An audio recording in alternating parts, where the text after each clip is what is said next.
primeiramente eu queria agradecer ao Jean pelo convite, agradecer também a vocês que vieram aqui, né, prestigiar o trabalho. Para a gente estar aqui no Foto em Pauta é muito importante, porque parte do trabalho do Marrocos que a gente produziu, até mesmo da própria história da Gringo, tem uma ligação muito forte com o Foto em Pauta, né? Seja pelo Festival de Tiradentes, seja pela uma oficina que eu conheci com o Léo, eu fiz com o Léo, né, no festival, influenciou muito o trabalho que a gente faz, o pessoal com a Eric, que está aqui, uns amigos nossos, que sempre deram muita força pra gente, e eu acho que o trabalho é resultado muito parte disso. Bem, eu sou o Gui, né, eu sou fotógrafo, hoje documentarista, mas eu comecei com publicidade. Em 2015, eu abri mão de uma carreira já bem extensa para me dedicar à fotografia documental. E comecei buscando por assuntos e tal, e no percorrer do caminho conheci a Gabi, né, e ela me mandou um e-mail falando: Gui, vamos fazer uma coisa junto, a gente tem um perfil parecido e tal. E daí que surgiu a Gringo, mas eu acabei que pulei a história da Gabi. Bom, talvez melhor explicar por que eu sou argentina, né? Eu nasci na Argentina e cresci no Brasil, em Porto Alegre. E passei a minha vida no fotojornalismo, né? Eu descobri a fotografia na faculdade. E aí eu tenho umas fotos, tipo, eu cobri a Copa do Mundo, a Boate Kiss, né, em Santa Maria, algumas pautas bem pesadas, eleições, Dilma, Lula. Era uma época muito boa, que eu era muito feliz no jornal. Mas, infelizmente, a crise da mídia tomou conta dos veículos e virei freela, vim para São Paulo fazer o trainee da Folha. E aí surgiu a Gringo no meio desse caminho, e a Gringo é justamente uma brincadeira com isso, né? Eu não nasci aqui, o Gui também tem uma origem estrangeira, então disso a gente resolveu fazer uma brincadeira com nós mesmos, porque éramos dois estrangeiros gringos em São Paulo, duas pessoas que chegavam e atrás de gente, e atrás de migração. Na verdade, a Gringo surgiu porque a Gabi estava menos de um ano em São Paulo, estava um pouco mais de 2. E São Paulo é uma cidade do mundo, né? É uma cidade também que é muito grande e é muito opressora, assim. Então a gente se sentia realmente dois estrangeiros na cidade que a gente vivia. A gente achou não pertinente, até porque também na época eu já estava fazendo uma pesquisa sobre imigração em São Paulo, que também em 2013, de 2013 a 2015, São Paulo era o maior destino, né, de imigração e refugiados aqui na América do Sul, e foi daí que surgiu o projeto do Marrocos. Vamos começar aqui, então. Rapidinho, tá, gente, porque eu estou usando tudo.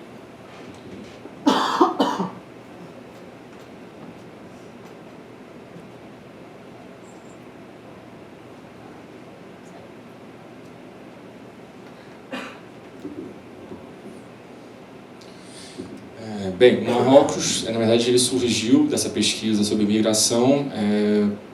Um dia, né, comentaram comigo assim: Gui, você que está procurando aí por imigrante e tal, tem um prédio no centro que tem gente do mundo inteiro lá, vai lá.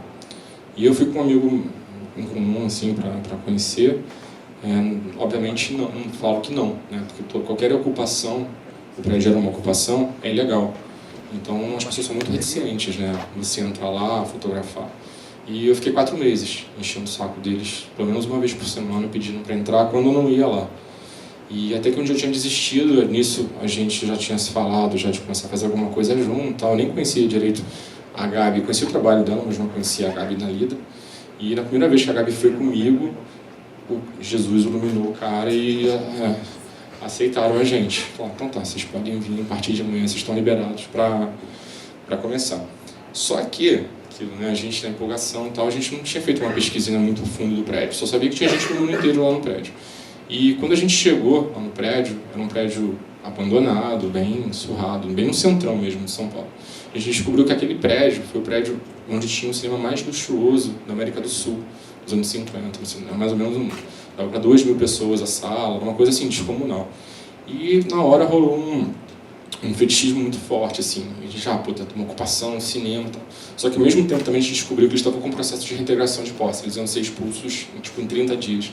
A gente entrou lá e olhou no elevador, tinha um recado, assim: vocês têm que sair daqui a 30 dias. Aí a gente, então a gente tem 30 dias para fazer esse trabalho. E começamos obsessivamente a fotografar todos os De dias. domingo a domingo. A gente só não ia no sábado. Domingo a gente frequentava uma igreja, mas isso é outra história que vem daqui a pouco. Bem, vou começar apresentando um pouco o que era o Marrocos, para vocês entenderem a grandiosidade desse projeto. Assim, a gente fala que é tão grande o que a gente fez lá, não pela dimensão do trabalho, mas o que aconteceu lá, desde a ocupação, a construção do prédio, tudo sempre foi muito grandioso. Como eu falei, Marrocos foi o prédio mais luxuoso, o cinema mais luxuoso de São Paulo na década de 50, era onde, na época, era considerada a Hollywood paulista, né, a Cinelândia paulista, e a entrega do Oscar do Brasil naquela época, né, na época áurea do cinema brasileiro, Pela chanchada. não pela chanchada, foi antes. Mazaroca. Mazaroca, Ele era veio lá. a era de ouro, É. nos anos 50, 60, 70 era lá.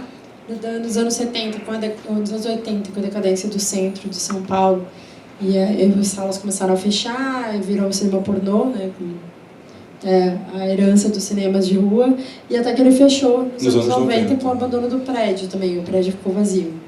E é legal esse projeto também, apesar de a gente ter focado muito em retrato, muito em gente, é importante, porque também você faz uma análise da situação urbana, né, do país, assim, como também não só da questão do uso, mas também da decadência dos centros, né? Em São Paulo passou por um processo muito forte de crescimento do entorno, o centro foi abandonado, agora está até sendo retomado de novo pela nossa gestão que está lá, e uma gestão que expulsa as pessoas, né? E o Marrocos também foi vítima disso. Então eu começo mais ou menos com essa manchete aqui, que ilustra bem o que aconteceu lá no Marrocos, né? Durante a Copa do Mundo e a visita do Papa, o Brasil abriu as fronteiras. Então veio gente do mundo inteiro, assim, a gente até depois fez outros trabalhos também com refugiado, que o Brasil não tinha relações diplomáticas, assim, o cara não conseguia visto e por causa da Copa e do Papa vieram muitos. E as ocupações são lugares sempre no centro. São Paulo hoje tem 100 ocupações mais ou menos, dessas 100, mais de 50% estão no centro. E é relativamente barato, lá no Marrocos era R$250 por um apartamento.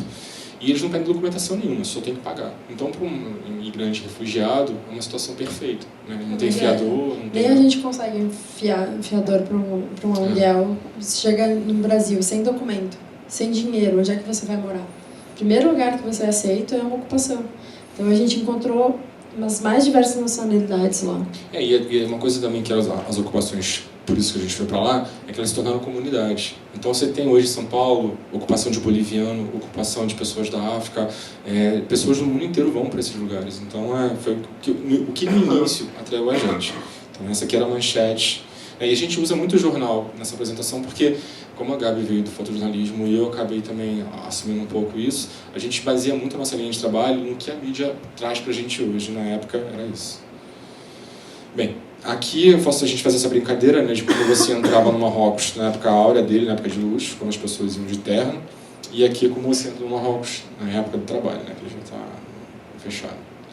Então a gente começa exatamente por um passeio pelo Marrocos, que é exatamente como a gente encontrava. A gente passava na porta e essa coisa é extremamente agressiva, né? A gente não tem acesso, é velado mesmo. E o único contato que a gente tinha com o interior é isso. Passava, tinha sempre uma pessoa mal encarada te olhando, tipo, aqui você não vai entrar. E foram 4 meses até a gente conseguir essa autorização. O prédio foi tomado em novembro de 2013 pelo Movimento Sem Teto, São Paulo. Então... Movimento Sem Teto, São Paulo, só como eles mudaram de nome durante esse período. Então, eles tinham todo esse controle dos moradores, não entrava. Você chegava ali sem carteira, não entrava. E a gente demorou um tempo também para ser aceito, para que o pessoal reconhecesse a gente. Então, assim, na verdade, a ocupação é uma coisa que os brasileiros têm a sociedade, de maneira geral. A ocupação não é lugar de vagabundo. Assim. As pessoas acham que as pessoas tomam, que aquela visão do poceiro antigo, que a pessoa vai morar ali para não ter que pagar. Na verdade, as pessoas querem pagar. Inclusive, no Marrocos, as pessoas de bem queriam comprar o prédio. Estão tentando fazer uma vaquinha para comprar. E é tudo muito organizado. Você tem que ter carteirinha. Se você não paga, você é expulso. Se você vai de toalha para o corredor, você é multado. A coisa era bem organizada. Então, a gente começa mais ou menos como a gente encontrou o prédio, né? Era uma coisa extremamente luxuosa. E quando a gente chega, essa coisa extremamente caótica, né? E é o luxo decadente, né? E uma coisa que a gente optou para poder ser aceito, aí também já um pouco até da nossa história de trabalho, eu tive a felicidade de fazer parte do projeto Imagens do Povo, do Reaper, lá no Rio. E eu fui treinado como fotógrafo, fotojornalista na favela. E para você nunca, assim, o que me foi ensinado era, você que é o cara branco, de classe média, a imagem do cara que oprime a gente não chega fotografando, vai aos poucos e vai sendo aceito. Então a gente traçou uma estratégia de fotografar o cinema, para justamente a gente ver quem a gente queria fotografar e também ser visto. E ao mesmo tempo também, assim, era um colosso abandonado que São Paulo não conhecia, entendeu? Então a gente começa entrando pelo cinema, fazendo esse passeio. Você vê exatamente assim, paredes, colunas com espelho de material que não é do Brasil, só que tudo quebrado, destruído, abandonado. Né? E aquela coisa mesmo que as pessoas, eles não usavam mais o cinema, mas deixavam os carrinhos, os vendedores ambulantes deixavam os carrinhos lá dentro para poder ninguém roubar. Logo que o prédio foi tomado, as pessoas moravam dentro dessa área do cinema.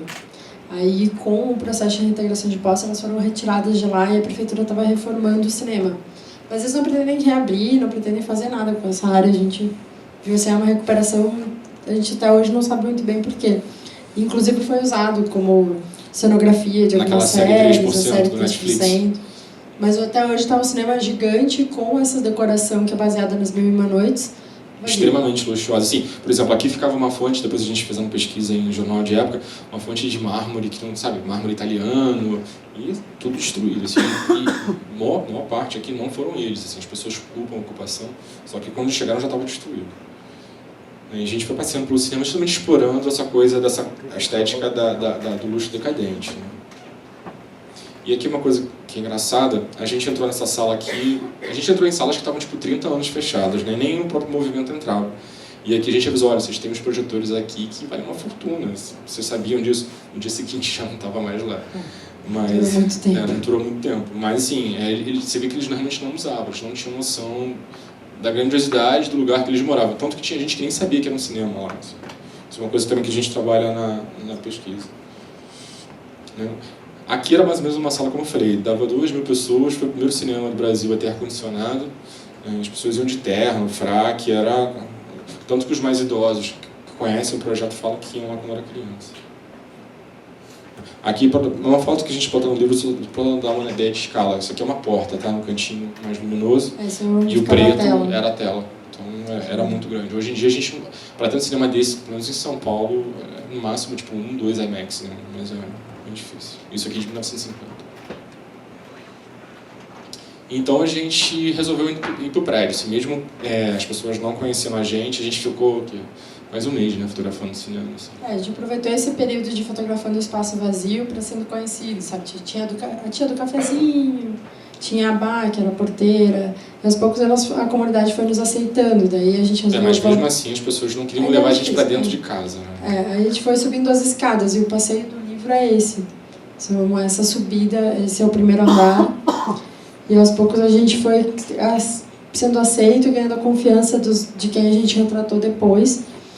Então rolou, assim, acho que uns 2 meses, né? De ensaio no cinema, de fotos do cinema. E depois a gente foi aos poucos entrando nos corredores. Que foi o início dessa... Sim. E é engraçado porque a gente realmente tinha muita dificuldade para entrar na casa das pessoas, que as pessoas não entendiam o que 2 pessoas de fora estavam fazendo lá. Assim, indo todo dia, era domingo a domingo. E o que restava pra gente eram os corredores. E um dia a gente estava andando, a gente viu que as crianças também não tinham, que o prédio era um prédio comercial, né? Então não existia playground, não existia nada. As áreas comuns do prédio para as crianças eram os corredores. A gente viu essas crianças brincando, aí fizemos uma foto, aí que deu o start. Assim, cara, eu acho que vamos começar a fotografar as pessoas aqui no corredor para elas saberem que a gente está fotografando elas. Porque também um pouco que a gente foi vendo dos espaços, cada espaço não eram escritórios, na real, redivididos. Então, eles não eram apartamentos. E isso fazia com que cada um decorasse a seu próprio modo. Então, não parecia que era um mesmo lugar. O corredor era a área comum que indicava, estamos no mesmo lugar, na fotografia.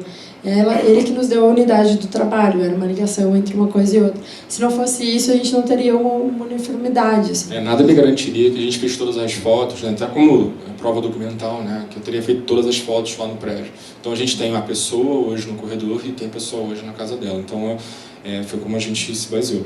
E aí um dia, a gente já tinha feito algumas fotos do corredor, mas não era tanto. A gente resolveu mostrar para essas pessoas o que a gente estava fazendo lá no prédio. A gente falou, a gente imprimiu 200 fotos, perto do que a gente tem hoje, um pouco. e montamos uma exposiçãozinha no corredor mesmo. Assim, a gente tinha, já de tanto a gente sabia qual era o horário de pico, porque só tinha um elevador também no prédio funcionando, a gente sabia que na hora da volta do trabalho dava fila, a pessoa às vezes levava tipo 15 minutos para chegar em casa. Né? E as pessoas não subiam no escada. Então a gente fez uma exposição exatamente nessa hora, para as pessoas entenderem que a gente estava fotografando. A gente fez esse make-off aqui, só para poder mostrar isso. Tá sem som. Oi, tá sem som aqui, eu vou precisar de som para outros dois vídeos. Tá ligado o cabinho? Eu não tô conseguindo. Tá ligado. O volume tá alto? Tá A gente no não máximo. testou, hein? Tá no máximo. O volume tá... Enfim, esse aqui não precisa de Tá som. sem volume aí, não tá não? Não, eu tô com o volume máximo já. Então abaixa um pouco aí. A gente montou no hall de entrada, onde ficava a fila do elevador, a foto de cada um no corredor. E daí a pessoa podia ir lá e pegar a sua foto. E a gente fez questão de botar que era de graça, porque as pessoas acham também que a gente Todo mundo cobra. achava que quanto é a foto? Não é nada, a gente está dando uma troca, né? Era um retorno pela paciência deles, por nos aceitarem lá, pela comunidade nos aceitar. E deu até briga, assim, tipo, gente pegando foto de outro. Pegava foto do namorado da outra, deu treta. Esse cara é bonito. Pediram pra... E teve gente que pediu... As pessoas começaram a reclamar que a gente não tinha fotografado.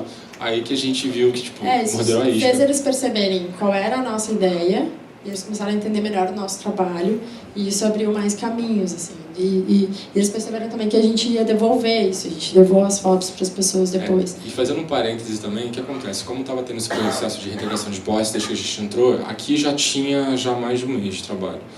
Mas o que a gente começava a fazer? A gente contactou algumas ONGs que a gente sabia que trabalhavam lá dentro e falando, tô lá fotografando e tal. E as ONGs começaram a pedir pra gente, tem foto de criança? Aí mandava. Aí eles entravam com uma liminar falando que no prédio, pelo estatuto do menor, não poderia tirar as crianças, porque não tinha onde morar, porque a escola era próxima e a casa transtorno. Aí voltava uma outra liminar, aí estatuto do idoso. Então acabou que as ONGs e também a própria Missão Paz, né, que é uma instituição de caridade lá de São Paulo, eles usavam o nosso material para derrubar as liminares. Então a gente ficou conhecido como os caras que resolviam o problema. Tanto chegou a hora que os moradores falavam com a gente como se a gente fosse da prefeitura. As pessoas achavam que a gente era da prefeitura. Quando a gente vai sair, quando... Vinham perguntar, quando vem a polícia? Vem a polícia, a gente não sabe. Só que a gente acabou se tornando uma ponte e tinha acesso a lugares que o poder público não acessava mais. E isso também virou um problema pra gente no final. Depois. Mas a gente acabou tendo esse acesso e virando uma ponte entre... A gente encontrava um imigrante que precisava de auxílio para documentação por causa do refúgio. A gente passava essa foto e avisava a Missão Paz, tem tal pessoa aqui precisando de ajuda. Teve uma senhora que a gente ajudou também com atendimento médico. Só que esses casos, ninguém sabia mais que eles existiam lá dentro do prédio. O poder público não sabia mais o que acontecia lá dentro. Então, a gente na época não entendia por que o poder público não entrava. Depois a gente entendeu. Mas durante esse tempo a gente acabou auxiliando também no processo de reintegração de posse, porque as nossas fotos mostravam que era necessário ter uma estrutura maior, que não dava para simplesmente tirar as pessoas de lá. Tinha muitos idosos abandonados, menores, crianças. Então isso também foi usado no processo e isso derrubou umas 3 liminares. Três. A gente conseguiu pelo menos 6 meses mais de casa para essas pessoas, assim, apesar de não ser muito, mas para quem não tem, influencia muito. E acabou que também depois a gente descobriu que a gente foi usado para, assim, justamente por a gente querer ajudar, o movimento usou a gente para dar uma fachada de moradia. A gente vai contar isso. Então a partir disso, né, a gente botou as fotos nos corredores. As pessoas viram o que a gente estava fazendo, souberam que a gente estava ajudando, então as pessoas começaram a aceitar a gente em casa. E começaram, inclusive, até a convidar, eu quero foto, né? Vaidade é uma coisa que mexe muito. A gente que vinha, quero minha foto, tipo, quero minha foto. Depois que virou no corredor, então, todo mundo... A gente dava uma, o cara perdia, eu quero de novo, eu tinha que ficar dando, assim, a gente gastou bastante com impressão, assim, que eram 3 mil moradores. Então a gente começou a entrar na vida das pessoas, assim, né? E é legal porque a gente começou também a entender como o prédio funcionava. Então a gente dividiu, né? A gente viu que os andares mais baixos eram os andares mais zoados, eram onde moravam as pessoas ou mais pobres ou que tinham alguma deficiência, que não conseguiam andar, os idosos. E aí tinha um andar boliviano, um andar africano, e a gente vai mostrando isso. Então a gente começa agora entrando na vida das pessoas e agora começam as histórias, né? No caso, esse menino aqui é um menino que ele cuidava dos irmãos dele, era uma família de 4, né, filhos, sendo que um tinha morrido, e justamente ele cuidava dos irmãos porque o irmão, um dia a mãe estava no sinal vendendo bala, ele estava na escola, a criança subiu na janela e caiu. E depois disso eles foram morar num apartamento que a única fonte de luz do apartamento era esse rasgo, que por onde está entrando a luz na foto. O São Carlos também, ele era um dos idosos abandonados pela família. A gente encontrava ele lá, assim, ele dormia praticamente o dia inteiro. Era difícil, foi difícil, inclusive, fotografá-lo, mas ele adorou depois. Ele era muito viciado em cinema clássico. E ele gostava da gente porque também era alguém que ia lá conversar com ele, sabe? Era diferente. Então ele foi alguém que aceitou muito a gente lá. E é louco porque a gente começou a entender que a ocupação ela também tem uma função social. Assim, acaba que várias pessoas que são descartadas pelas políticas públicas, né, vão para a ocupação. Assim. Então, pessoas que estão abaixo da linha que eu chamo de dignidade. A esfera pública, infelizmente, não aceita. A gente tinha uma gestão mais humana antes que não enxergava, e agora com essa nova que a gente não sabe o que está acontecendo, provavelmente deve estar pior. Essa senhora aqui era uma senhora obesa mórbida, ela não tinha atendimento médico, ela foi uma das pessoas que a gente conseguiu atendimento para ela. Ela se dizia filha bastarda dos Matarazzo. Então a gente começa também a descobrir umas histórias, a gente não sabe se é verdade, se é mentira. A gente não tinha como saber, mas ela contava isso repetidamente com detalhes. E não mudava os detalhes. Então, mas nunca a gente não tinha como averiguar isso. E ela foi assim, uma das pessoas que mais nos atendeu, né? Nos recebeu. E como eu falei, assim, a gente acabou descobrindo, né, as nacionalidades. A gente descobriu que tinha uma família de peruanos que tinha uma fábrica. São Paulo é um dos lugares no Brasil hoje que tem o maior índice de trabalho escravo na produção de roupa. E, infelizmente, bolivianos e peruanos são uma das maiores vítimas desse tipo de trabalho. Inclusive, entre eles se escravizam. Não no sentido de amarrar no pé da mesa, né, mas no sentido de horas trabalhadas, cobrança. A gente descobriu uma família que cada um morava numa salinha comercial dessa, até em andares separados, e cada um tinha uma função. E essa aqui, no caso, era a matriarca da família, ela que mandava na fábrica que tinha lá no prédio, uma das fábricas, né? E ela controlava tudo. Cada um fazia uma parte, um comprava o tecido, o outro cortava, ela estampava, e tinha uma sobrinha dela que vendia no Brás. Então, cada um ia fazendo um pedaço dessa, digamos, fábrica, e se perguntava para ela, prefere voltar para o Peru ou ficar aqui? Ela falava, eu prefiro ficar aqui. Mesmo tendo essa condição análoga, que a gente consideraria análoga à escravidão, para eles é melhor ficar no centro de São Paulo. Para eles têm uma vida melhor aqui do que na Bolívia, no Peru, infelizmente. E agora aprovaram a nova lei que só amarrando no pé da mesa que não é trabalho escravo. E a gente começou também, como eu falo, assim, e a gente fala que Marrocos é um recorte do Brasil vertical, né? Então a gente tem problema aqui já uma família de desempregados, a gente tem um problema de gravidez na adolescência, depois a gente descobriu o problema do tráfico. Aos poucos, quanto mais a gente conhecia as pessoas, a gente chegou à conclusão, era uma grande torre de Babel brasileira. Assim, todos os tipos de exemplos de problemas brasileiros, de imigração, de estrangeiros, tudo que tem nas estatísticas estava lá, na mesma proporção. Era uma torre de Babel também, porque às vezes a gente andava no prédio, a gente ouvia um dia 4 idiomas. Assim, tinha inclusive gente falando inglês, francês, tinha um morador que falava dialeto africano que só ele falava no prédio. Precisava vir uma pessoa de outro prédio, mesmo entre os moradores que eram da África, que o cara era de uma região tal do Congo que só falava o dialeto dele, tinha que vir um outro congolês do lugar dele, do prédio, para ele poder se comunicar. E era bem louco, assim. E uma coisa também que chamou muita atenção da gente é em relação à televisão, assim. Em parte, por eles não pagarem conta de luz, né, assim, tudo no gato. E também por ser a única forma de acesso à cultura que eles têm, a TV era uma coisa quase que onipresente no prédio. Assim. Então, tinha apartamento que tinha 2, 3 televisões. Aqui, no caso, a mãe via a novela na TV de cima, as filhas viam o desenho. Essas 2 TVs, por acaso, estavam com o som ligado ao mesmo tempo. Então, não era só a imagem. E tinha outra televisão ligada no espaço que seria, digamos, o quarto do outro lado. Então, esse era o acesso à informação, à cultura, a tudo vinha pela televisão. Inclusive, as pessoas não sabiam que elas moravam em cima de um cinema. Muitos não sabiam. A gente falava, vocês moram em cima do que foi o maior cinema da América Latina. Eles levavam um susto. As pessoas nunca tinham ido ao cinema. Tinha muita gente que nunca tinha ido ao cinema. É impressionante, assim. O acesso à cultura... Bom, muitos deles também faziam os próprios negócios lá dentro. Esse era o Henry, e ele era peruano também. E ele atendia os próprios clientes do prédio ou gente de fora dentro do espaço dele. Queria me tatuar. Só que sem esterilizador, sem nada. Não. E, mais uma vez, a coisa da televisão, né? Que foi uma coisa engraçada. Aquela foto do menino com a criança no colo é esse mesmo rapaz. E no dia que eu fotografei ele, foi no dia do último discurso da Dilma, no dia que, logo depois do impeachment, né? Foi um processo de político também durante esse período. E dentro do próprio prédio foi um foco que a gente tem fato disso, mas a gente resolveu focar nisso. Tem manifestações políticas, muitos adesivos, coisas de campanha, tanto de direita quanto de esquerda. Isso aí foi, durante todo o processo, a gente acompanhou também o processo de impeachment e as dúvidas deles também. O menino, por exemplo, né, sem estudar, porque a mãe era trabalhadora de rua, cuidando dos irmãos, ele pergunta pra mim, você acha que vai melhorar? Eu falei, olha, não sei, naquela altura ali, assim, óbvio que eu sabia a resposta, não sei, acho que, ao que tudo indica, vai continuar disso para pior. Ele, tomara que essa vaca morra.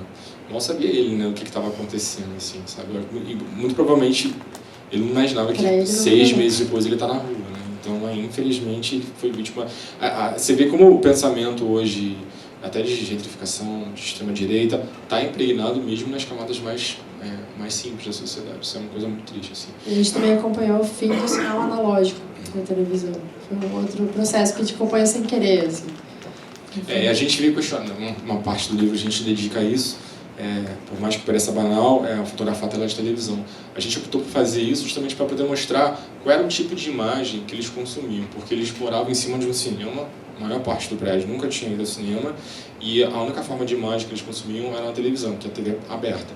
A TV aberta, hoje em dia, basicamente para consumo, direcionada, seja consumo financeiro ou consumo espiritual também, em boa parte do... E também a gente via televisões empilhadas pelos corredores. Eu acho que era a coisa que mais tinha no prédio, era a televisão. Tinha uma, e duas, câmera, né? Televisão e câmera. E a gente continua subindo, né, passando pelo prédio. E aí a gente descobriu uma das partes que a gente considera mais interessantes desse projeto, que inclusive a gente tentou depois continuar trabalhando com eles, que é uma igreja congolesa no centro. Um dia a gente estava no prédio, a gente ouviu uma gritaria muito alto, muito alto. O que está acontecendo aqui? Tem uma igreja de africano aqui em cima, falam pra gente. E quando a gente chegou lá para ver, primeiro a gente se sentiu literalmente estranho. Foi a única parte do prédio que eu me sentia estranho, mas por puro preconceito meu, assim. Houve no primeiro momento um estranhamento com essa comunidade, mas, olha, teve situação da gente estar os únicos brancos no meio, mais de 100 negros, e nunca trataram a gente com tratamento de irmão, de igual para igual, a ponto de a gente frequentar o culto todo domingo. A gente ia no culto do pastor, teve culto que a gente foi sem fotografar. A gente ia para tentar entender as dinâmicas dele, porque é uma igreja do Congo, mas também tinha uma ramificação angolana, e uma peculiaridade muito grande é que sofria forte influência das matrizes africanas. Então eles entravam em transe, giravam, gritavam, e era uma igreja evangélica na teoria, né? Então a gente ficou encantado por isso, até também pela questão cultural, porque eles iam muito arrumados. Assim. A música era muito alta, eram 3 horas de música alta, e eles usavam em lingala e francês, muito mal traduzido ao português. A gente pouco entendia, era bem difícil. Eu saía de lá assim, zonza, mas era uma energia muito forte. Era uma energia muito bonita, assim, muito forte. E eles também nos adotaram, foi uma coisa legal. Mas realmente, nós ali éramos literalmente gringos. A gente viajava para a África um pouco por 3 horas e voltava. Era impressionante. As cores, a reação das pessoas. Infelizmente, como eu falei, assim, se fosse o contrário, eles seriam extremamente excluídos, assim, sabe? Mas hora nenhuma a gente se sentiu excluído, diferente. A gente sabia da diferença que tinha, mas eles nos abraçaram de uma maneira que a gente continuou trabalhando com eles depois que eles saíram do prédio, assim. Tanto que foi o único vínculo que a gente teve, né? Os outros moradores a gente evitou, depois a gente vai contar o porquê, mas a única comunidade que a gente manteve contato foram com eles. E assim, era muito louco, porque eles gritavam, giravam, parecia... Eu me sentia, às vezes, num terreiro de candomblé, assim, sabe? Era uma coisa... Eu falei assim, nossa, os caras estão falando o tempo inteiro de Deus, Zambé, gritando, transe. No caso, essa que era a mulher do pastor, e que girava, gritava, rolava no chão, era uma coisa bem diferente das igrejas evangélicas que a gente tem aqui. Que a gente via também que eram os andares diferentes, né? E mesmo lá dentro existiam classes. entre aspas. As castas, né? As pessoas se juntavam também por afinidades, o andar dos africanos, o andar dos peruanos. Haviam essas afinidades tanto de nacionalidade, quanto de cultura, quanto de preço. Financeira também. Né? Tem gente que morava mais em cima, era o andar que a gente até chamava de favela, porque tinha uma identificação também. Às vezes a gente identificava um espaço e a pessoa mora no número 33, mas o 33 era no 11º andar. A gente nunca não significava que aquele apartamento era. Então, até a gente se encontrar nessa geografia do prédio também demorou muito. E mesmo assim, até hoje, não consigo entender o que era aquela numeração. Então, às vezes a gente encontrava a pessoa em outro andar e não lembrava que ela era de outro. Era um pouco confuso. E aos poucos a gente foi identificando. Então, a gente chamava esse espaço, por exemplo, a gente chamava de favela. Era um andar mais sujo. Eles não tinham banheiro, como eu falei, não eram apartamentos, eram espaços. Então, não necessariamente todo mundo tinha banheiro. Então, eram 2 ou 3 banheiros, às vezes, por andar, e eles dividiam isso. Então, o cheiro era forte, não era um lugar limpo. A Gabi passava mal toda vez que ia nesse andar. Assim. Era mais ou menos uma relação de 100 pessoas por banheiro, tá? Só para vocês terem ideia. Nível de higiene, assim. A gente teve, por exemplo, alguns apartamentos que tinham banheiro, era um lugar que a gente ia, era o apartamento da dona Neide, né, que ela nos aceitou, assim, ela fazia um cafezinho, era o momento de intervalo, mas o resto do tempo os outros espaços eram bem difíceis, a maioria das pessoas não tinha acesso também a saneamento básico. Lá, assim, como eu falei, é um recorte do Brasil, né, um Brasil profundo, assim, lá era bem complicado, assim, até a questão mesmo de as pessoas às vezes faziam fazer cocô no corredor. Já aconteceu de eu botar a bolsa do meu tripé em cima de sem ver, assim, então é bem complicado. Mas enfim, a gente começa a mostrar essas pessoas mais pobres, né, assim, como existiam essas castas, né, então, também assim, e nessas, e tinha os excluídos, né, esse rapaz aqui, por exemplo, era um menino nordestino, que ele assumiu a homossexualidade dele e o pai botou pra correr. Na terra de cabra macho, gay morre, né, então foi morar em São Paulo. E você vê como é que as coisas eram entulhadas, assim, de fato, uma, assim, para quem está habituado a frequentar a comunidade mais carente, assim, é uma coisa quase comum, mas lá eles também tinham, como é São Paulo, tudo muito grandioso, eles tinham uma compulsão muito grande por acumular, assim, uma teoria minha, não sei se ela compartilha dela, mas acho que como eles tinham muito medo de perder as coisas, então eles juntavam tudo que eles podiam para levar o que precisa, ou então se perder de novo, ter, sabe? Mas era o tempo inteiro, assim, tudo era muito, os apartamentos eram muito entulhados, assim, O grande conflito que tinha na hora de sair é que a gente conseguia abrigo, mas pro abrigo a pessoa não pode levar suas coisas. E aí eu também acho isso um problema, porque, por exemplo, posso não ter um apartamento, mas eu tenho as minhas coisas, o que eu faço se eu abandonar tudo isso e depois eu fico no abrigo por quanto tempo? E aí? Né? E é melhor pegar, se algum dia perder, eu pego e tenho de novo, né? Então, eles não têm a possibilidade de comprar novamente, então isso também gera um problema na hora de tirar as pessoas de lá. Aí, muitas crianças, tipo mães adolescentes com 2, 3 filhos, isso era uma coisa bastante comum. E depois a gente descobriu uma outra relação que tinha. Então, e tinha uns caras no prédio que eram meio que lideranças, assim, né, que eram comum no movimento social. E como em um lugar que existe liderança e hierarquia, existem as meninas, né, o carinha tinha um harém dele, né, no caso essa menina que fazia parte de um harém de um cara que depois a gente descobriu porque ele era o líderzinho. E a gente começou aqui, é engraçado, a gente começou a trabalhar lá embaixo a estética do luxo decadente, e aqui realmente é a decadência em si, assim, nos últimos andares, esse em particular, o andar favela e o 12, que era o último andar aqui. Assim, o último, então, esse aqui era mais, e o último era bem zoado. Mas depois a gente também ainda descobriu porque que o 12 era mais zoado ainda. E aqui, para vocês verem, assim, isso aqui foi uma montagem que eu fiz, para vocês verem, aqui a gente tem 4 andares. Você, pelo ponto de fuga, por ser um corredor, tal, você acha que é o mesmo, mas a gente não tinha unidade, justamente por eles terem tomado o controle, o próprio prédio também se sentiu, não tem essa preocupação que a gente tem hoje, né, de manter um padrão, não tinha, e a gente ficava o tempo inteiro, então, cara, isso aqui não está parecendo que é um ensaio só.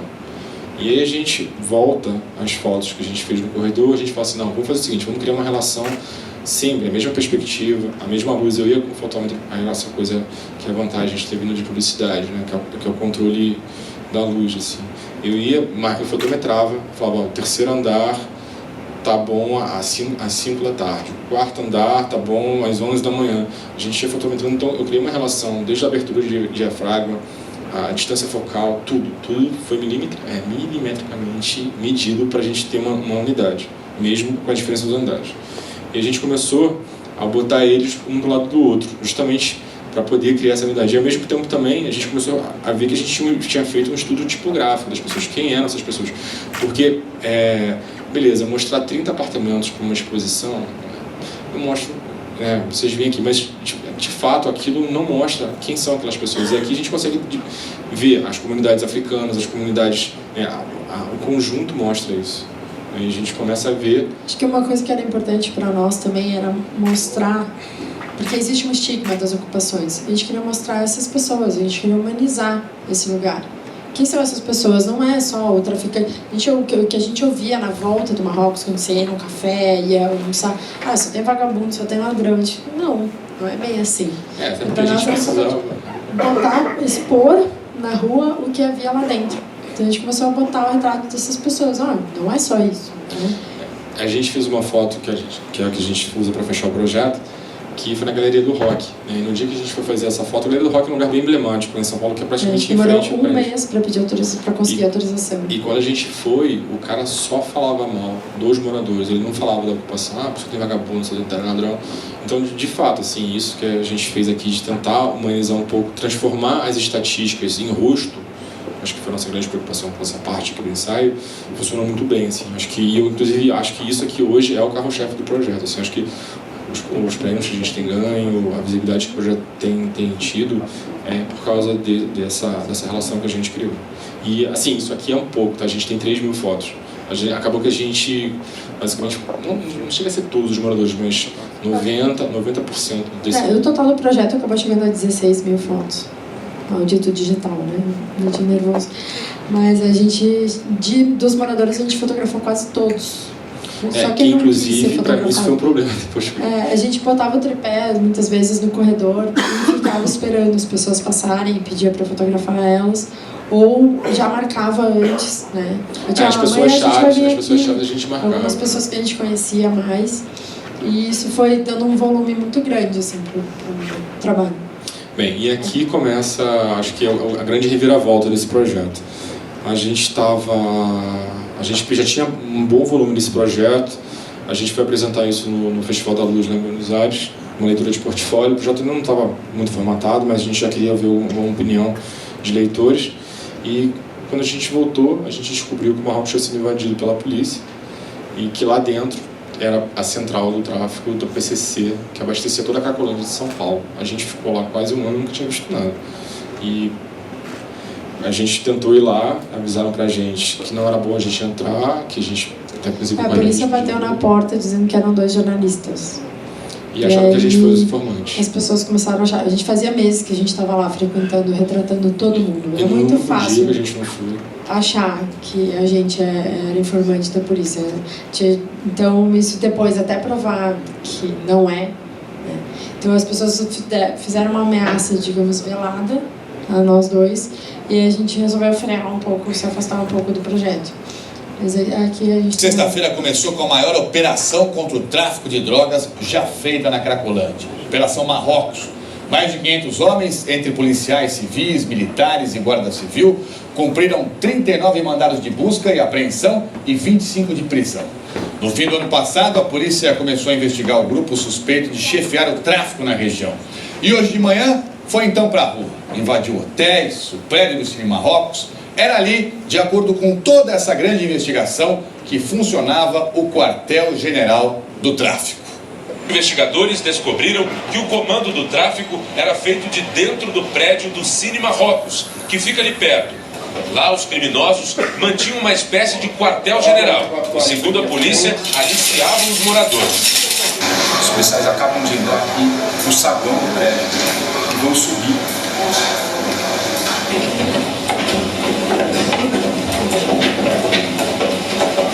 Os policiais da tropa de choque vão chegando no prédio e isolando os andares. Mas o que eles buscavam estava escondido atrás dessa porta. O lugar porta. que a gente estava no prédio, fosse do elevador. Aqui Aqui no fosso desse elevador desativado, a polícia encontrou um arsenal de droga. Dentro dessa mala, mais de 200 facas. Nessa outra, muita munição. E enrolado no papel, pacotes de cocaína. Os investigadores também encontraram 5 armas longas, entre elas esse fuzil. Criaram um movimento de fachada, um movimento fantasma. E daí conseguiram ganhar muito dinheiro, tomando dinheiro dos moradores que estão no prédio e traficando. E o que acontece? Como a gente não estava, né, não estava nem no Brasil, né, quando a gente voltou, quando a gente chegou, a gente foi alertado por um morador que ficou mais próximo da gente, falou: olha, talvez seja bom vocês entrarem aqui, porque aquilo entrou lá dentro, não tem mais como sair, porque os caras fariam com a gente o que quisesse. E eu sou carioca, X9 eles não matam, né? X9 sofre, então a gente achou melhor dar uma interrompida no projeto. Só que a gente fica instigado, porque o que acontece? A gente nunca viu nada, a gente ficou 6 meses lá, pelo menos indo todo dia. Nós, assim, a gente nunca viu. Lá todo dia. Tinha nego fumando maconha, em qualquer lugar tem, lugar rico também tem, não é porque lá era um lugar humilde. Nunca viu nada de anormal que chegasse a esse ponto de você ver, sei lá, alguém passando com um fuzil. Jamais. E aí, e outra coisa que foi estranho também, nunca ninguém nos controlou. Nunca ninguém disse onde a gente devia ou não devia ir. Inclusive, em momentos que a gente queria entrar em espaços que estavam fechados, eles falavam: se vocês quiserem, vocês podem arrombar a porta. E a gente chegou a fazer isso. Eu arrombei muita porta. Então, para nós foi muito estranho, porque um lugar desses que poderia ter, por exemplo, um arsenal de armas atrás da porta, as pessoas dizem: entra.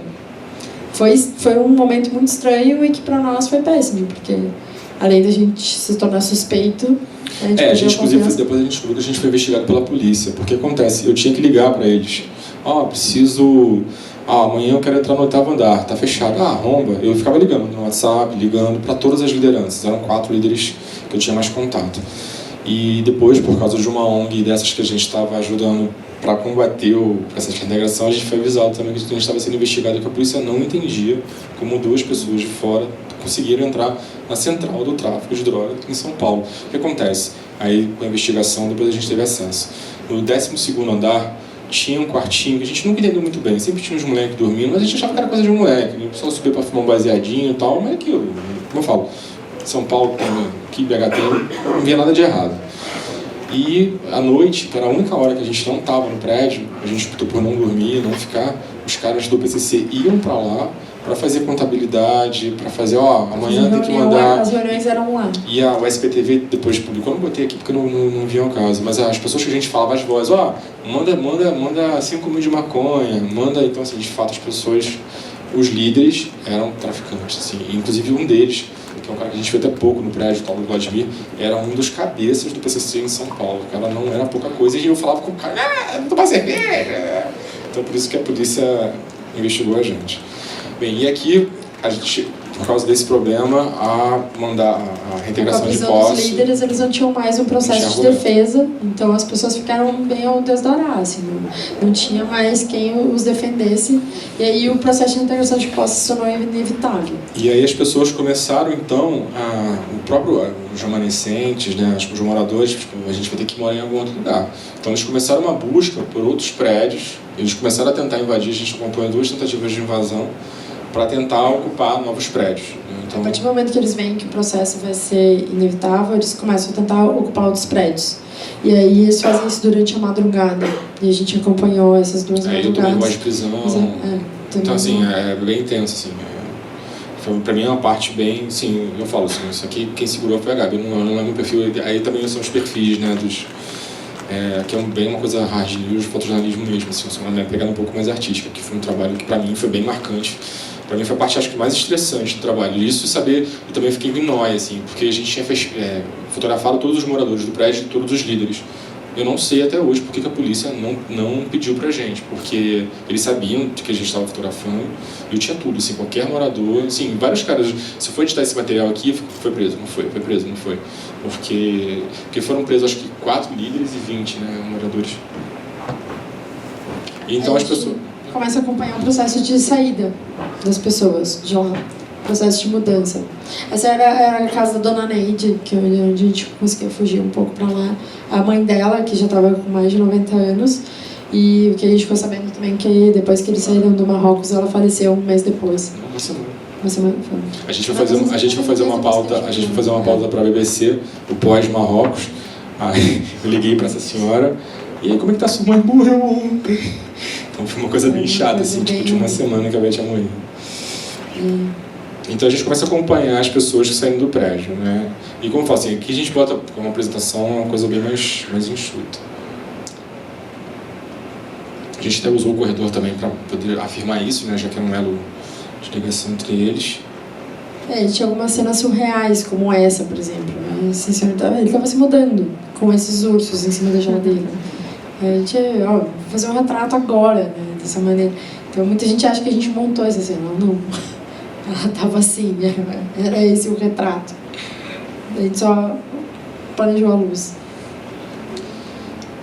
E aí, o que acontece? A gente já tinha fotografado a vida das pessoas, a gente sabia quem era aquela pessoa, né, o cotidiano dela, a gente tinha fotografado, de fato, o rosto dela no corredor, mas tinha muita coisa que a gente começou a ver agora com eles saindo, que a gente poderia fotografar quem elas eram, pelo que elas deixavam, porque como foi um processo de reintegração normalmente rápido, então tinha muita gente que não tinha ou para onde ir, não tinha como levar as coisas, então a gente começou a fotografar o que elas deixavam, assim. A maioria das pessoas ou ia para casa de amigo, ou ia para casa de parente, ou para abrigo, ou até para rua, alguns iam para rua. Então a gente começou a perceber que elas deixavam muita coisa para trás, geladeira, fogão, armário, que não tinha para onde levar. E a gente também começou a perceber umas características, assim, os apartamentos africanos normalmente tinham menos coisas e eram mais coloridos, eles pintavam mais as paredes. Os brasileiros já eram mais simples, normalmente com mais coisas. E também uma coisa que nos marcou muito foram as cores das janelas, porque não tinha uma estrutura de casa, então não se colocava uma cortina. O que as pessoas faziam? Pegavam um celofane colorido e botavam azul, verde, rosa, para tentar escurecer à noite. Então isso também foi trazendo muita cor para o trabalho. E é engraçado porque a gente foi em apartamento com a pessoa morando, a gente volta no apartamento sem ela estar, e de fato a gente vê quem era ela da maneira como ela ocupava aquele espaço. A gente conseguia ver as características psicológicas da pessoa pelo vazio que ela deixou. Assim. Isso é uma coisa bem interessante. Assim.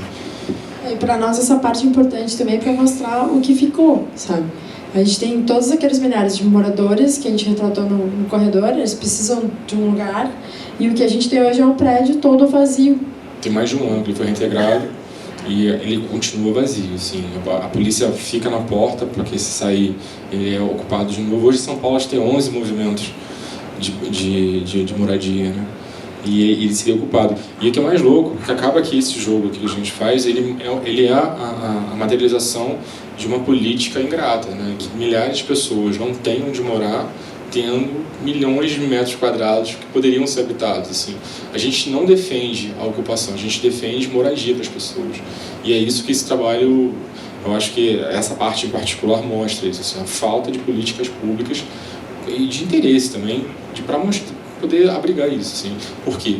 Com a história do tráfico, do PCC, a gente descobriu que é uma máquina, porque aqui, na verdade, era um grande cabide eleitoral. A gente, em São Paulo, a gente teve, na época, tinha um ministro secretário, né, que fala, secretário de Segurança, que hoje é ministro da Justiça e foi advogado do PCC. Aqui dentro do prédio, como a Gabi falou, a gente não mostra isso, porque a gente, até uma questão de segurança também, a gente tem um cabo eleitoral lá dentro que fazia a visita do governador, visita de não sei o quê. Então a gente sabe que o próprio sistema hoje político usa, inclusive teve uma entrevista do Marcinho VP semana passada no UOL, falando que o tráfico está financiando sim as campanhas eleitorais. Então a gente vê como o sistema usa as ocupações para perpetuar esse ciclo. Então as pessoas são expulsas, mas são massa de manobra. E são expulsas, massa de manobra. Entre o morador e esse vazio existe um processo político, um processo econômico, de exploração imobiliária, de gentrificação. É uma quantidade de interesses, que é um abismo de interesses entre uma coisa e outra. E para nós é importante expor essa situação. Eu acho que existe uma falta de interesse político em resolver a questão que mantém esses vazios vivos no centro de São Paulo, enquanto as pessoas pagam caro ou não têm onde morar. E a gente termina, né, a apresentação com o prédio exatamente como ele está hoje, vazio. né? Um prédio que a gente não sabe o que vai acontecer. A gestão Haddad falava que ele se torna a nova Secretaria de Educação de São Paulo, mudou a gestão, está vazio. Agora, com o processo de privatização que está acontecendo na cidade, a gente não sabe se vai ser privatizado ou não, talvez um shopping, mas a gente não tem como prever. E aí, a gente termina com um videozinho do Guilherme Boulos, do MST. A gente não é partidário, né, do MST, como eu falei, a gente não defende a ocupação, a gente defende a políticas de habitação. Mas eu acho legal mostrar, porque justamente ele expõe muito essa questão da relação de espaço e pessoas. Oi, gente, eu sou o Guilherme Boulos, da rede de colunistas da Mídia Ninja, e estou aqui hoje para falar sobre o problema da moradia e as ocupações de terra no Brasil. Tem gente que acha que as pessoas que ocupam terra ocupam porque são vagabundos, que querem fazer bagunça. Olha, será que é isso mesmo? Em primeiro lugar, nós temos que falar aqui sobre o direito à propriedade. Muita gente que critica as ocupações, que diz que é ilegal, que é absurdo, que é tomar o que é dos outros, esquece uma coisinha. No Brasil, o direito à propriedade privada não é absoluto. A Constituição diz sim que as pessoas podem ter uma propriedade, mas coloca que essa propriedade tem que cumprir uma função social. Uma propriedade que está numa situação ociosa, vazia, jogada, abandonada, está em situação ilegal. Ela não está cumprindo a função social. E a ocupação busca exatamente garantir que ela cumpra uma função. No caso, uma função de moradia popular. As construtoras ganham uma enorme influência nas decisões de política urbana. Para onde vai cada terra? Onde vai ser construído o shopping, o hospital, a casa? Isso acaba por aprofundar, agravar o problema da especulação imobiliária, que é quando os terrenos começam a valorizar demais. A princípio pode parecer uma coisa boa, a cidade está se valorizando, muito pelo contrário. A valorização exclui a maioria, que é quem não tem como pagar por ela. O que acontece com isso é que tem mais gente sem conseguir pagar aluguel, mais gente sem teto. As nossas cidades, por isso tudo, acabaram por se tornar uma verdadeira máquina de criar sem teto. Tem uma outra coisa que é parte disso. De um lado, tem muita gente sem casa. De outro, muita casa sem gente. Vejam só, são 6 milhões e 60 mil famílias sem moradia no Brasil. E ao mesmo tempo, são 7 milhões e 200 mil imóveis vazios no país. Para resolver o problema de moradia no Brasil, na prática, não precisava construir nenhuma casa nova. Bastava desapropriar e distribuir aquelas que estão ociosas. Esse é um problema brutal de distribuição e que faz também com que se agravem os conflitos, agravem as tensões e que as pessoas sejam levadas necessariamente ao ocupar. Bem, acho que é isso. Acho que, não sei, a gente nem controlou o tempo. Não sei se a gente estava mais ou menos de uma Deixa eu hora. fazer você. O Eugênio. Foi 40 minutos. Bom, primeiro vamos bater palma para ele.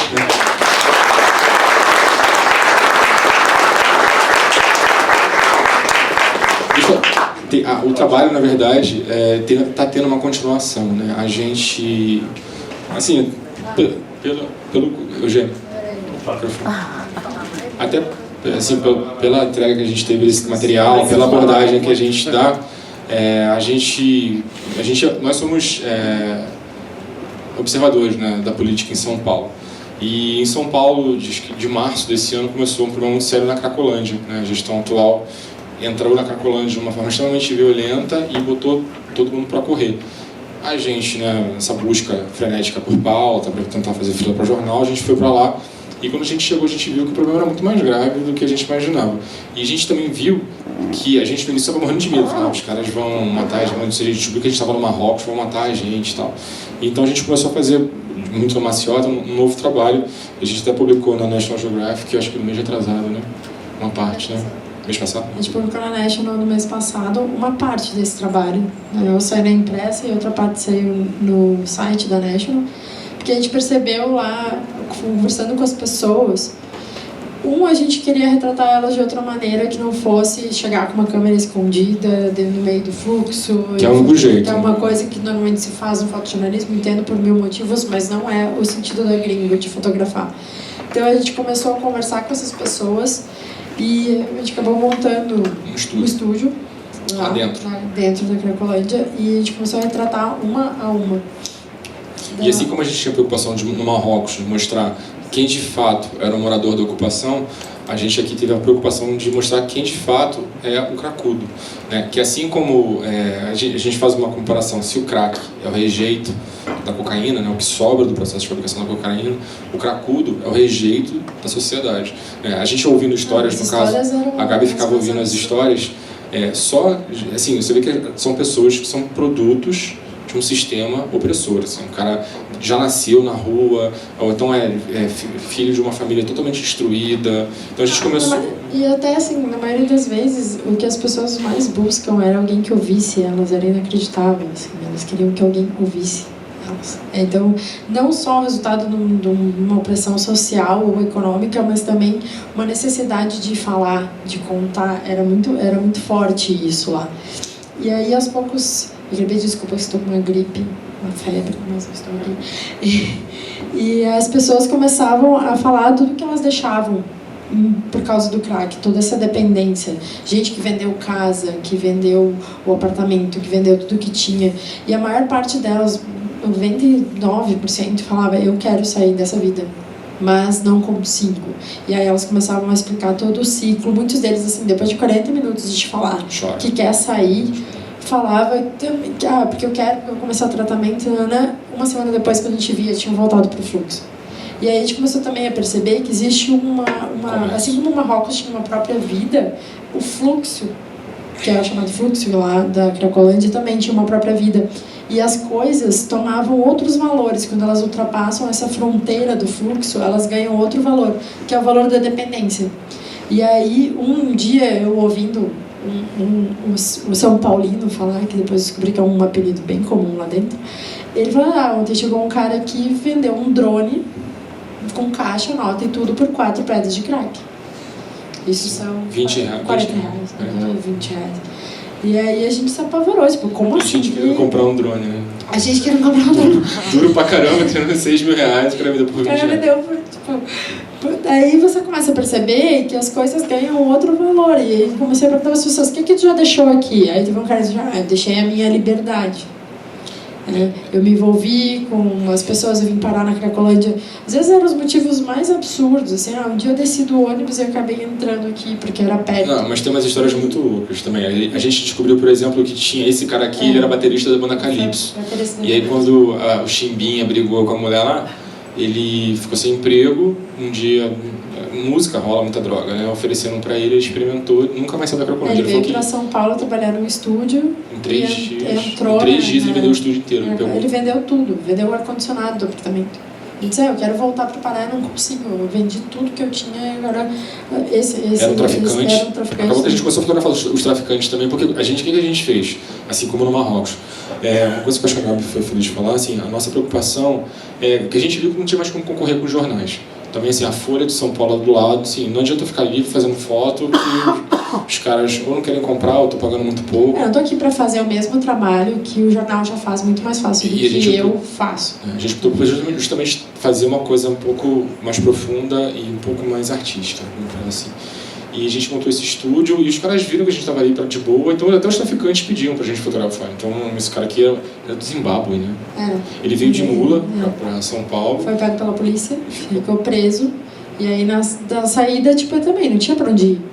Pra onde que ele vai? Pra onde ele conhecia, ele tá lá. Ele nem usava, ele disse que ele não usava crack, mas ele não tinha... E me via com a máquina, fazia 1 zilhão de... Eu tinha traficante pra falar que não. Ficava meia hora fotografando ele, se falasse que não, o cara me matava, né? Mas ele queria muito ser fotografado, assim. Aí a gente também fez você quer mostrar o drone? Esse é o fluxo, para quem, eu acho que é bem popular, mas quem não conhece, agora já mudou de lugar, que foi depois que o Dória entrou violentamente na rua, que é a rua clássica do fluxo, que é a Elvete. Justamente chama de fluxo porque ele vai andando também. Vai andando. E aí mudou de lugar, foi para a Praça Santa Isabel, Princesa Isabel, que é mais perto da Avenida Rio Branco, em São Paulo. Então ficou muito exposto isso. E acabou existindo um acordo também para eles se mudarem para uma rua que era mais escondida, que não era a rua original, mas no mesmo bairro. Isso também depois de um conflito com a polícia e um dia que eles botaram fogo lá dentro. O fogo não tem. Não, mas o fogo a gente acabou indo no dia do incêndio, na Praça Princesa Isabel, a gente fez algumas imagens, mas foi também um trabalho de fotojornalismo, hoje... que a gente não considera muito dentro do trabalho. E aí a gente começou a pegar essas coisas que as pessoas vendiam, porque tinha casas inteiras, a gente percebeu isso. No incêndio, tinha cama, tinha sofá, tinha máquina de contar dinheiro, tudo que vocês podem imaginar. Tanto que nesse dia eu nem levei câmera, eu levei muito sacola. Porque eu falei, Gabi, vai todo mundo fotografar, eu não tenho mais o que fazer. Então eu levei sacola, a gente ficou, né? Ficou tanta coisa. Em casa, com coisa. Voltou pra casa e depois fez, tipo, cada coisa retratada. Como fosse publicidade. Como se fosse publicidade. Aí também a gente fez logo depois do dia 21 de maio, que foi quando o Dória entrou lá, a gente foi para esses hotéisinhos, que são os hotéisinhos da região, que recebem muitos usuários e traficantes também, enfim. E eles estavam, na época, vazios, e a gente acabou entrando lá. Hoje a gente não consegue mais, o tráfego já retomou tudo. Foi também um lugar onde o Dória... Eles mandaram derrubar um muro e o muro caiu em cima de um morador. E hoje esse projeto é um projeto em andamento, a gente estava até discutindo se mostrava ou não para vocês, mas a gente está fazendo hoje uma linha que a gente considera bem contemporânea de fotografia documental, que a gente usa a realidade, mas de uma maneira ficcional. Então todo esse trabalho a gente está baseando na mitologia grega. Então a Cracolândia fica num bairro chamado Campos Elíseos, né, que na mitologia grega é onde moravam os deuses, né, gregos. E só que aqui é o inferno. Então a gente pesquisando descobriu que existe o Tártaros, que é o inferno grego. Então toda a nossa linha de pesquisa agora a gente está pesquisando. Então, por exemplo, aqui a gente está chamando de as cavernas, porque as almas dos condenados moram na caverna do Tártaro. Esse lugar também era dividido por um rio de lava, então que é o fluxo. Então a gente está fazendo todo um trabalho de analogia com a mitologia grega para contar essa nova história que tem uma ligação total com o Marrocos, e também a gente volta a falar moradia, processo da gentrificação, quem são essas pessoas. Então é como a gente vem trabalhando hoje. Existe um microcosmos social e econômico nessa região que está sendo enfrentado agora pelo poder público e é muito complicado, assim. Eu sei que o anjo da guarda está quase desesperado que a gente só se mexe, quer matar a gente. Mas é basicamente hoje isso como a Gringo está trabalhando, né? O fluxo hoje está ótimo. Ele voltou para o lugar original.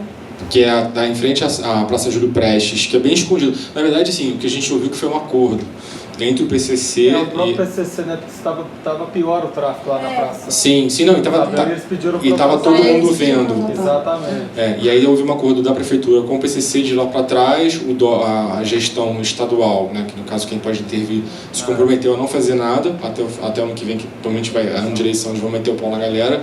E essa semana agora, a Porto Seguro, que tem 70% dos imóveis da região, fez um acordo público-privado com a nova gestão para reformar a praça. Então todo o processo de gentrificação vai acontecer mesmo. Assim. A gente parou o projeto agora para poder focar em outros trabalhos e também para questão de segurança, mas ano que vem é certo a gente voltar porque vai ter quebra-pau. Então a gente está trabalhando hoje. Bem, acho que é isso. Se alguém quiser fazer pergunta. Rogério. Não, queria que vocês falassem mais de transformar o livro, como é que foi disso? O processo do livro em si. Bom. Na verdade, da distribuição do ensaio como um todo, né? A gente vai conhecer o livro, mas outro também. A gente tinha o projeto do livro. Bom, o projeto do livro surgiu a gente tinha 16 mil fotos, como a gente falou. E aí começa um processo de querer apresentar em festivais, querer montar um ensaio disso, que é muito complicado. E foi um processo de edição bastante foram 6 meses de edição, 45 versões, está chegando no livro. 45 versões de PDF. E aí a gente acha que o livro compila bem todas essas facetas. É um projeto com muitas facetas, pode ser editado de várias maneiras diferentes. É um resumo, né? Ele é praticamente um resumo. Quem pegar o livro tem um resumo de tudo que a gente fez. Por exemplo, a gente expôs agora na SP Art, né, lá que é a feira de São Paulo para vender, e falaram, por que vocês não fazem um fotolivro só dos vazios? Então, assim, a gente consegue hoje, como foi um trabalho muito extenso e muito grande, a gente consegue talvez fazer edições de outros produtos que tenham correlação com isso. Mas acho que o que o Eugênio quer ouvir é como a gente montou o livro.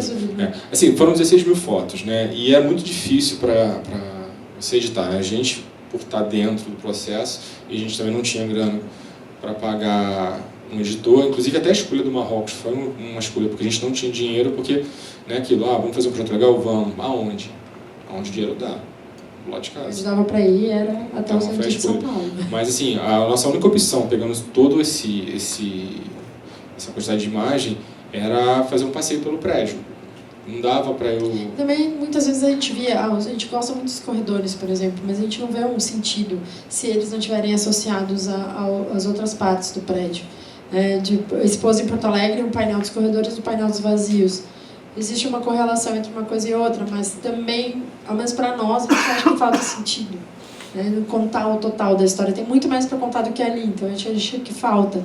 E aí o processo, a gente estava com o PDF praticamente definitivo, isso no início do ano passado, e a gente resolveu escrever esse projeto num prêmio do edital de fotolivro da Doc Galeria, lá em São Paulo, e para nossa sorte a gente ganhou.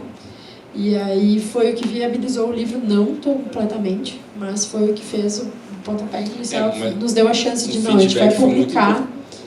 Um feedback muito importante para a gente da produção do vídeo foi a leitura de portfólio do Festival de Tiradentes. Porque para a gente foi muito rico isso, porque a gente está habituado a fazer leitura de portfólio com leitores, que são pessoas do meio, é o fotógrafo que produz para fotógrafo. Né? E no festival foi legal porque a gente teve feedback de pessoas leigas. Né? Então, assim, as pessoas perguntavam coisas que a gente não se tocava. Mas como é que você fez isso? Como é que você fez? Por que disso? Então, a gente começou a montar também uma edição do livro pensando que o livro tem que ser comprado porque não é fotógrafo. Não adianta eu fazer, 500 exemplares e só ficar na mão dos meus colegas. Para nós também é importante não conversar só com o mundo fotográfico, conversar com as pessoas. Aí a gente viu também pessoas que têm trabalho social, pessoas que têm trabalho sobre moradia, veio o pessoal da arquitetura da USP, queria falar com a gente apresentou o trabalho na USP. Então, esse trabalho acaba ganhando outras facetas sociais que também são importantes para nós, de abrir a discussão em outros campos, que não só o da fotografia. E aí, a partir do livro também, a gente lançou no maio da fotografia, lá no MIS, o projeto começou a ganhar um espaço inimaginável. Assim. Ele foi para a Alemanha, foi para o Diário Contemporâneo do Pará, foi para o PR Verger, para a Argentina, então o livro viaja muito mais que a gente. Assim. Foi pro México, está na Argentina agora, Portugal, Espanha, está no Paris Photo agora. Está no Paris Photo, então a gente queria viajar junto, né? Não tá rolando.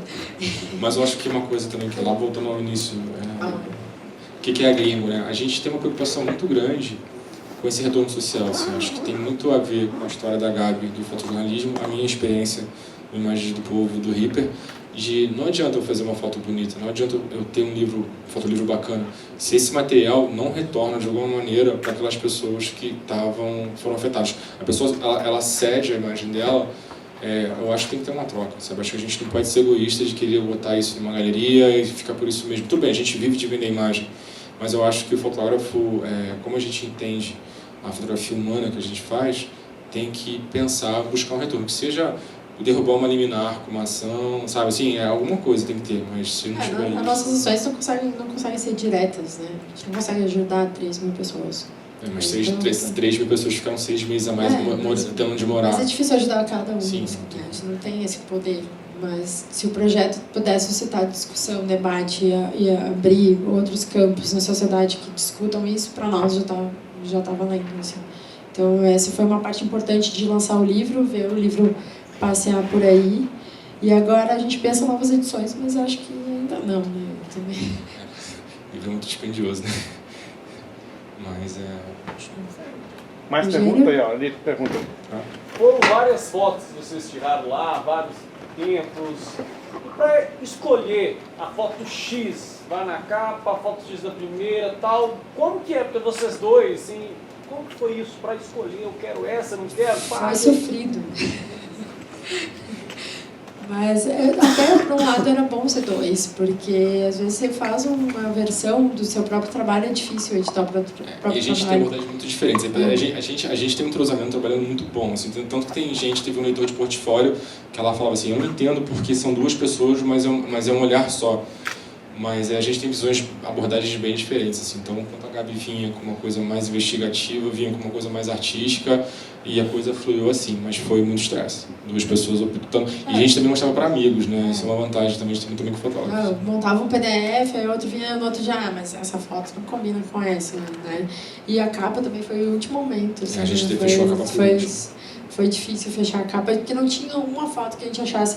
O prédio a gente resolveu botar no final, a gente achava que a pessoa tinha que vir passeando e sem saber muito bem onde ela estava, também uma questão de foto livre. E aí depois é que ela ia ver o que era, e aí o texto explicando melhor a história. Mas, tipo, se a gente fosse óbvio, a gente teria colocado o prédio na capa, não era o objetivo. O livro, a capa no caso em particular, o que acontece? Também é uma coisa... uma tendência nova de fotolivro, né? Quando a gente produz um livro de foto hoje, não basta só mostrar a foto. Eu tenho que contar a história, mas ainda passar uma experiência, né? Como hoje, pelo menos na minha opinião, os grandes fotógrafos vêm pensando o livro, né? É uma maneira de contar a história. Tanto que, se você pega para ver o crescimento da produção de fotolivro, está aumentando muito.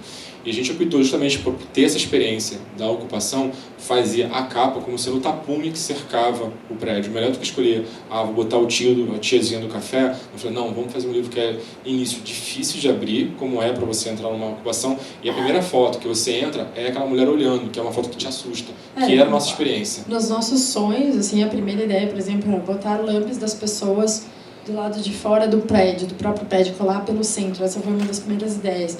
Depois o Gui veio, vamos fazer uma edição de luxo com o próprio tapume sendo a capa, né? Só que isso é uma série de ideias que a gente não tem dinheiro para fazer, mas que tá lá na listinha, e um dia a gente pretende fazer, se puder, sim, né? Era essa ideia de mostrar a própria experiência em si, o que era chegar numa ocupação. Tem um tapume, é difícil de entrar, como é que você entra? Transmitir isso para quem pegar o livro. Sujo, assim, isso é uma coisa que a gente se preocupa no livro, né? O difícil de abrir, o papel, a escolha do papel, até por uma questão orçamentária, mas a gente escolheu um papel mais sujo, a impressão não é tão nítida, tudo justifica essa experiência que a gente teve. Eu tento ali ao máximo o tempo inteiro passar isso, como eu fiquei lá dentro o tempo inteiro. Mais outra pergunta, pode repetir. Não, o outro está na frente lá, o outro lá, Ciro. Depois você entra na fila. Pode passar o microfone, eu vou ir? Pode. Esse. E aí? Tudo bem? Presta o microfone para ele. É bom? O pessoal que está no Facebook está prestigiado. Obrigado. E aí, gente, já reconheceram aí, beleza? Eu queria primeiramente fazer um comentário, um depoimento, que vocês comentam se quiser, ou pode só ouvir, né? Que eu vi superficialmente as fotos dos corredores com os moradores lá em Tiradentes, e nos primeiros dias do FIF eu olhei superficialmente aqui também, e a princípio fiquei um pouco reticente com essa abordagem, que tem sido uma tendência, né, na fotografia contemporânea, mas que me preocupa porque ela me remete a uma tipologia do século XIX e tal. Porém, quando eu peguei o livro e aí fui ver de maneira assim, atenciosa, nossa, aí mudou tudo, assim, eu fiquei completamente encantado. Então, peguei o microfone para fazer esse elogio, né, que vocês usaram uma abordagem que eu tenho desconfiança e o que eu vejo ali não é uma tipologia, não é o tipo pobre, o tipo ocupante, o tipo imigrante. São pessoas que estão ali nas suas particularidades, tanto de poses quanto,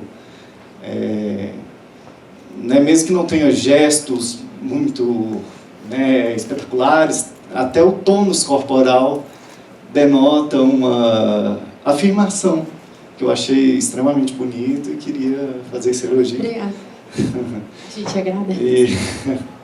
E queria fazer uma pergunta que como é que vocês veem hoje, ou desde que vocês iniciaram, a relação do fotojornalismo com o documentarismo? Não estou fazendo uma pergunta assim, geral, que vocês respondam com uma tese, mas, né, da experiência de vocês, porque aí quero fazer assim, uma provocação, eu noto na fala de vocês assim, uma certa, um apego a uma ideia de pauta, e senti falta assim, assim, algo que... Não estou dizendo que ela não existe, só não achei que transpareceu muito. O que impele, do ponto de vista mais pessoal, estar ali, mais do que a relevância da pauta. Que eu acho que isso está permeando o trabalho de muitos documentaristas, não só hoje, assim. Queria ouvir um pouco isso. Por que Marrocos? Por que a Cracolândia? Para além da relevância dessas pautas, né? Primeiro, sobre a tipografia, foi um medo que a gente também teve, em alguns momentos, que as pessoas interpretassem por esse sentido. Mas a gente acha que o lado social como assim, que sobrepõe, né? A partir do momento que tu entender o trabalho, tu vai ver que não é uma simples tipografia.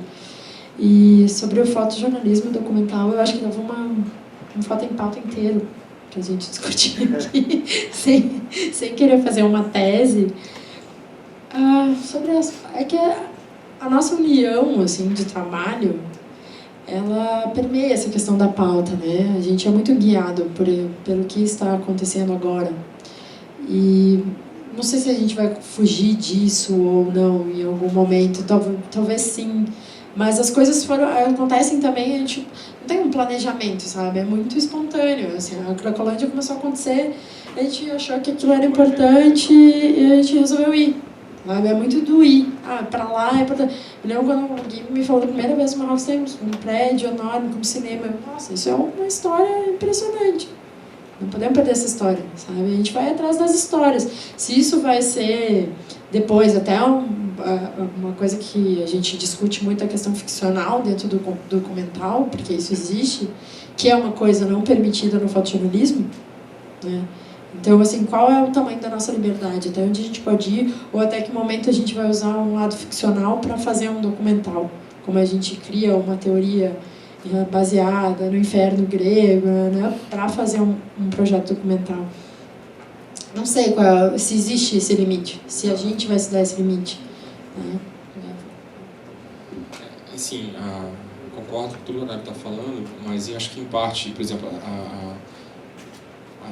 a gente hoje trabalha um documental baseado no fotojornalismo, justamente da nossa insatisfação pela como os veículos trabalham as histórias. A gente entende que os veículos têm as suas linhas editoriais, a gente respeita isso desde que o jornalismo existe, mas principalmente hoje, como é a produção de história no jornal.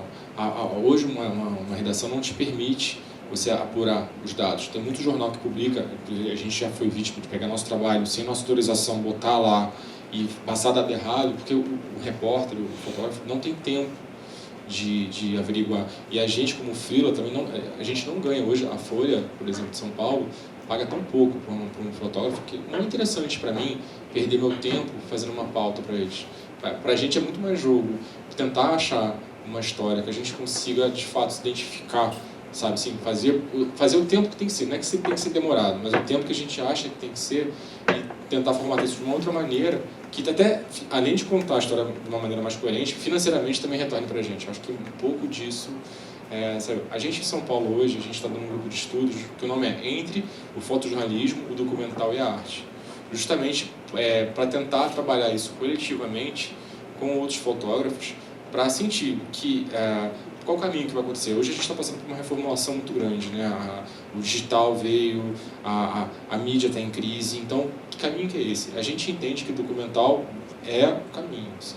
A gente ainda não sabe como transformar isso em números saudáveis, mas a gente entende que é o caminho que a gente está seguindo.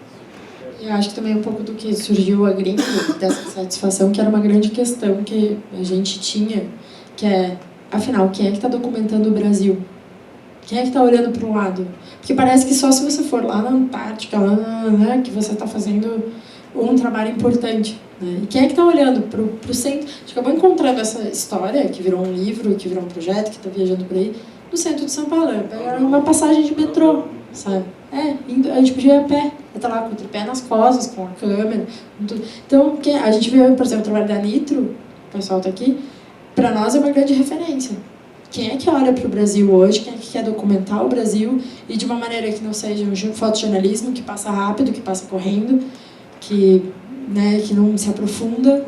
Então, olhar para os presídios, como eles olham, como a Nitro olha.